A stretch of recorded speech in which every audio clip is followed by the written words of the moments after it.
Do it yourself or hire a professional? Let's talk about it. As you guys know, we're an exterior remodeling company, right? So we do roofing, we do siding, we do windows, we install doors, also decks, right? But at this project, this is a James Hardy project. It's a siding project, which evolved into, replacing the exterior door, also doing the patio door. So the client, he is a do-it-yourselfer. He remodeled everything in his basement himself.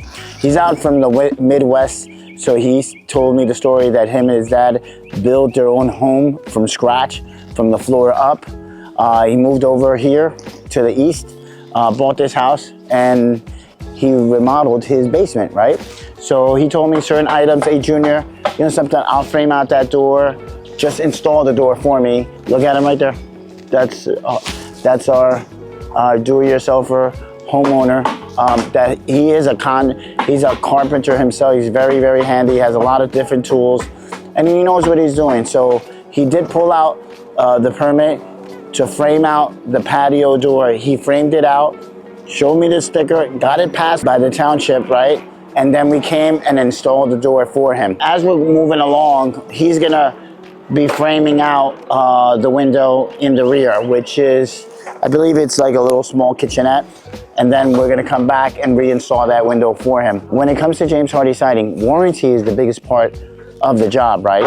Because if something ever happens, James Hardy will stand behind the contractor and the homeowner if the product ever fails. But in order for you to get that warranty, you gotta be certified by James Hardy. So we are. Yeah, if you don't work and you don't have a job and you wanna do your own Hardy and you follow the specs, well, guess what? You can do it yourself. If you're here in the Northeast, chances are that you work 2 jobs, right? It's gonna be hard to do it yourself, right?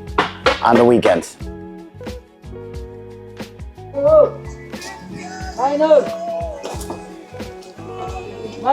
Él no quiere la ventana, right? Oh, sí, no, sí. Whoa. Oh my God, they're not even screwed in. Wait, there's no million? Wait, how did they screw this in? A hide. Yeah, hide. 15 hide.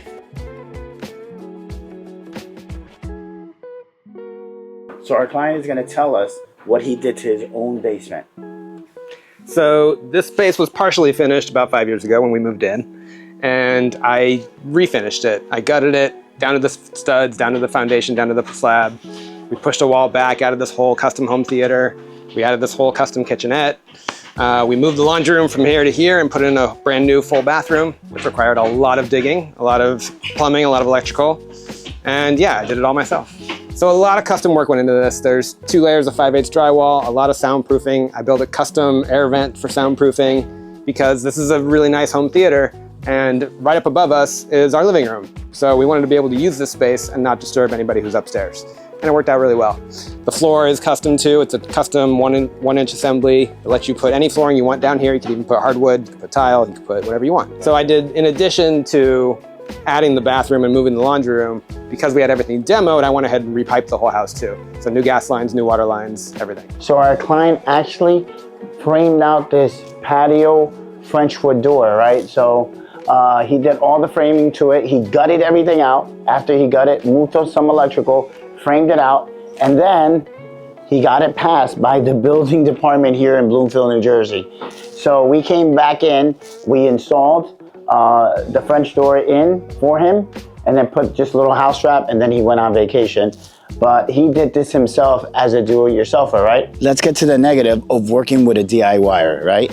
One of the negatives of the DIYers is that they know it all, right? They know everything about everything. Not our client. Obviously, he does know what he's doing. He did frame it out. He did pass the inspection. He framed out the other window. He did the basement. So he definitely knows. But when you bump into other DIYers that we're taking on their projects, and we kind of, talk through things, they really don't know, but they think they do, and then we find out they really don't know, and it kind of messes up the relationship. In this case, it's not a problem here. So number 2 is it stops the workflow. Let's say you're tearing off a wall and there's plywood that's damaged or framing that's damaged there. The homeowner will say /DIYer, something, it's not that job. I will finish it from here, and you don't have to charge me. I can take on And what happens is it stops the workflow, and now you have to move your scaffolding, your ladders to a different section of the home so you can continue to work until the DIYer/homeowner can finish that project. The positive is that the client knows what he wants and how he wants it with all the details. So we don't have to double guess or kind of figure things out because he really knows what he wants. So guys, if you're a DIYer, or you have any questions or you have any comments, leave them down here below. If you're on this side, the DIYers, don't worry, I don't need the contractor. Leave me a comment below. If you're the contractor that says, DIYers, you can't do it, you need to hire a professional. Leave the comments below and see what we can get. Keep watching.